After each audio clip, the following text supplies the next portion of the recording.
হাজ্জাজ ইবনু শায়ের ও আহমদ ইবনু সাইদ ইবনু শাকর রাহেমাউল্লাহ আবু আইয়ুব রাদিয়াল্লাহু আনহু হতে বর্ণিত।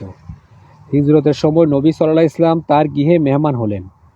নবী সাল্লাল্লাহু আলাইহি ইসলাম অবস্থান করতেন নিচতলায় এবং আবু আইয়ুব রাদিয়াল্লাহু আনহু অবস্থান করতেন উপরতলায়। একদা রাত্রে আবু আইয়ুব রাদিয়াল্লাহু আনহু জাগ্রত হয়ে বললেন, আমরা তো রাসূলুল্লাহ সাল্লাল্লাহু আলাইহি ইসলামের মাথার উপর চলাফেরা করি। তখন তিনি সে স্থান হতে দূরে গিয়ে এক কোণে রাত্রি যাপন করলেন। অতঃপর সকালে নবী সাল্লাল্লাহু আলাইহি ইসলামকে তিনি ব্যাপারটি জানালে নবী সাল্লাল্লাহু আলাইহি ইসলাম বললেন, নিচতলায় অনেক সুবিধা। তখন তিনি বললেন, আপনি নিচে থাকবেন, এমন ছাদে আমি উঠব না।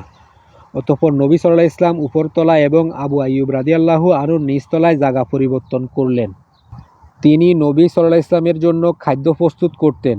যখন অবশিষ্ট খাদ্য ফেরত আনা হতো, তখন তিনি জানতে চাইতেন রাসূলুল্লাহ সাল্লাল্লাহু আলাইহি ইসলাম কোন জায়গায় তার আঙ্গুল স্পর্শ করেছেন।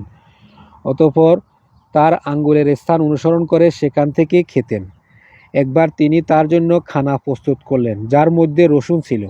তার নিকট ফেরত নিয়ে আসলে তিনি নবী সাল্লাল্লাহু আলাইহি ইসলামের আঙ্গুলের স্পর্শের স্থান সম্পর্কে প্রশ্ন করলেন। তাকে বলা হলো তিনি এগুলো খাননি। তিনি হতভম্ব হয়ে গেলেন এবং তার কাছে গেলেন। অতঃপর জানতে চাইলেন, এটা কি নিষিদ্ধ? নবী সাল্লাল্লাহু আলাইহি ইসলাম বললেন, না, তবে আমি ওটা পছন্দ করি না। তিনি বললেন, তাহলে আপনি যা পছন্দ করেন না, আমিও তা পছন্দ করি না। তিনি বলেন, নবী সাল্লাল্লাহু আলাইহি ইসলামের নিকট সে সময় ওরাহি আসতো।